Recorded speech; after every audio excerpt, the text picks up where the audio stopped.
पंढरपूर तीर्थक्षेत्र विकास आराखडा भूसंपादन प्रक्रिया लवकर पूर्ण करून प्रत्यक्ष कामाला सुरुवात करावी अशी सूचना मुख्यमंत्री देवेंद्र फडणवीस यांनी दिली आहे। मुख्यमंत्री देवेंद्र फडणवीस यांच्या अध्यक्षतेखाली श्री विठ्ठल रुक्मिणी मंदिर परिसर आणि वाणिज्य संकुल विकास आराखडाची शिखर समितीची बैठक मुख्यमंत्री कार्यालय समिती कक्षात पार पडली।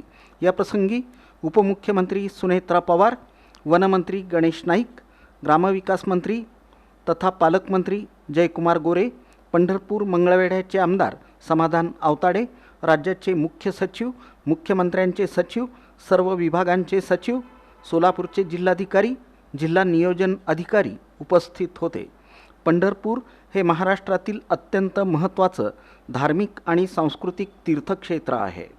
आषाढी, कार्तिकी, चैत्री आणि माघी या 4 वाऱ्यांच्या काळात लाखो वारकरी पंढरपूरला दर्शनासाठी येतात। विशेषतः दररोज हजारो वारकरी तीर्थक्षेत्रासाठी पंढरपूर तसंच सोलापूर जिल्ह्यात येतात।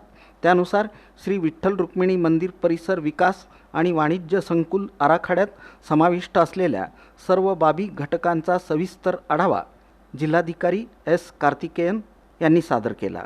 या प्रसंगी वारकरी आणि भाविकांना आध्यात्मिकदृष्ट्या समाधानकारक अनुभव देण्यासाठी पुढील 50 वर्षांचा विचार करून महाराष्ट्राचं आराध्य दैवत श्री विठ्ठल रुक्मिणी मंदिर परिसर विकास आणि वाणिज्य संकुल आराखड्याची अंमलबजावणी लवकरात लवकर करावी, आराखड्यातील भूसंपादन पूर्ण करून प्रत्यक्ष कामाला सुरुवात करण्याबाबतच्या सूचना मुख्यमंत्री देवेंद्र फडणवीस यांनी दिल्या। आमदार समाधान आवताडे यांनी या आराखड्यातून पंढरपूरचा समग्र विकास तर होईलच, परंतु सोलापूर जिल्ह्याच्या आध्यात्मिक, सांस्कृतिक आणि पर्यटन क्षेत्राला चालना मिळेल अशा स्वरूपाचं काम अपेक्षित असल्याचं सांगितलं।